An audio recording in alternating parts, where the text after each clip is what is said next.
Assalamu alaikum wa rahmatullah. Yan uwa barkamu da kasancewa da Arewa Teach a daidai wannan lokaci.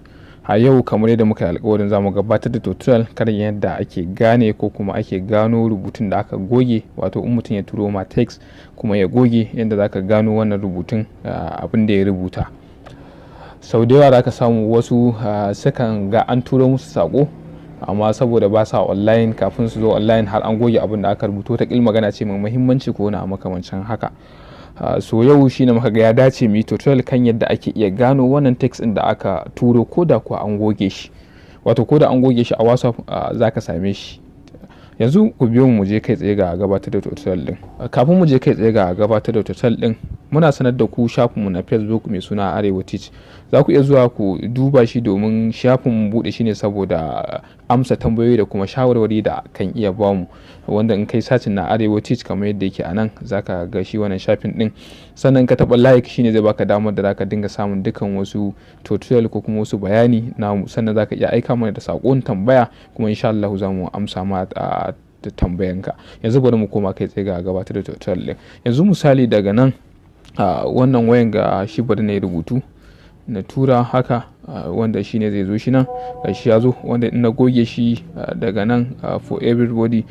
Misali shi wanda na tura din baya online, kamar misali na iyo baya haka sai ya turo min text, so kafin na bude ko kuma in zo kansa har ya goge sakon da ya turo min din. So yau shine muka ce zamu yi tutorial kan yadda zaka gano wannan text da aka goge, ko da mutum ya goge shi zaka iya fahimta ko kuma ka gano me aka rubuta a ciki. Yanzu bari mu je kai tsaye ga wanda suke da sha'awar a kirkira musu application ko a hada musu application, kamar application na jin waka ko na jin kiɗa ko na wani abu makamancin haka. Kamar application misali na wannan wanda zai baka damar da zaka saurari kiɗa ko kuma saurari karatu ko wani kasida. Maraban ku da an za su iya tuntubar mu akan wannan number waya da ke sama domin haɗa musu irin wannan application din, wanda zai baka damar da zaka shigar da dukkan waƙoƙinka akan application din, wanda ko da network ko babu network zaka iya sauraron sa, sannan zaka iya tura wa mutane. Sannan ga wanda suke da sha'awar a haɗa musu application, wato kamar na rubutu ko kuma na wani soyayya kamar irin wayannan, su ma za su iya tuntubar mu a kan wannan number waya domin a haɗa musu irin wannan application din, ko kuma application wato na YouTube channel wanda zaka shigar da komai naka na YouTube ɗinka akan application din, ko kuma application na kallon ball ko kuma application na makaranta kamar yadda yake wannan, wanda shi application na makarantar shine zai taimaka wa ɗalibi wajen samun dukkan wani bayanai da suka danganci makarantar ba tare da ya sha wahala ba, kamar misali admission, registration da kuma location din makarantar.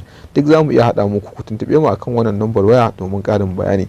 Sannan ga wanda suke da sha'awar a haɗa musu website, wato za su iya tuntuɓar mu su ma akan wannan number wayar. Ga kuma wanda suke da sha'awar a haɗa musu YouTube channel, su ma za su iya tuntuɓar mu akan wannan wayar. Sai mu ji da Play Store na wayar mu mu search na wannan application da za mu yi aiki da shi, wanda shine muka ce anti deleted, yadda yake anan sai mu taɓa searching da zai nuna mana mabambanta. So daga nan ga za mu samu application din ga su ire-ire da yawa. So wannan na farko da shi muka yi aiki da shi muka gwada. So bayan ya kawo mu nan sai mu installing din shi a cikin wayoyin mu, kasancewa ni na yi installing ba bukatan na ƙara yin installing din shi, amma wa ku dole sai kun yi installing din shi. So daga nan bayan ya gama installing ya bude, zai kawo mu nan fuskan wayan ba za ta nuna mana nan wajen. Daga saman nan sai mu taɓa wannan abu nan domin mu kunna shi, sai mu taɓa allow kamar yadda yake a nan, wanda mun taba allow zai kawo mu nan wajen. Daga nan sai mu zo mu taba shi kuma yanda yake anan, sai mu taba allow shi ma, wanda shine zai ba mu damar da mun kunna shi kenan. Sai mu dawo daga cikin nan sai mu zo daga nan sai mu kunna shi kuma so sai mu minimizing, sai mu koma cikin WhatsApp. So daga nan bari mu typing na text sai mu gwada goge shi mu gani. So bari mu back, mu fita daga nan, so bari mu fita daga nan, so bari mu yi text anan inda yake anan. Sun gashi mun tura text guda uku, so bari mu goge wayannan guda biyu for everybody, wanda shine in mutum ya bude bare samu daman ganin su ba kamar yadda yake a nan wada. So yanzu bari mu koma cikin shi wancan application din anti deleted din gashi anan, sai mu gwada searching ko mu gwada wannan.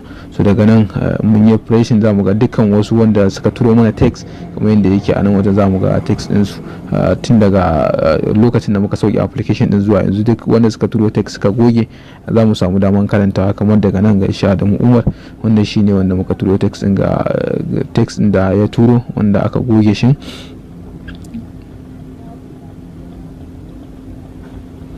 Sorry, wani mu ƙara replacing.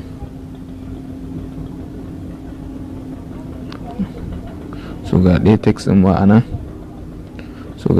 din ma'ana so ta hakan ne za mu samu dukkan wasu text da mutum ya turo tun daga lokacin da muka installing na wannan application din har zuwa lokacin da aka turo text din. Daga nan ga text na farko da aka turo, ga na biyu, ga na uku, ga na hudu, ga na biyar. So ta haka ne za mu iya samun damar da za mu ga dukkan wannan text da muka turo wa mutum.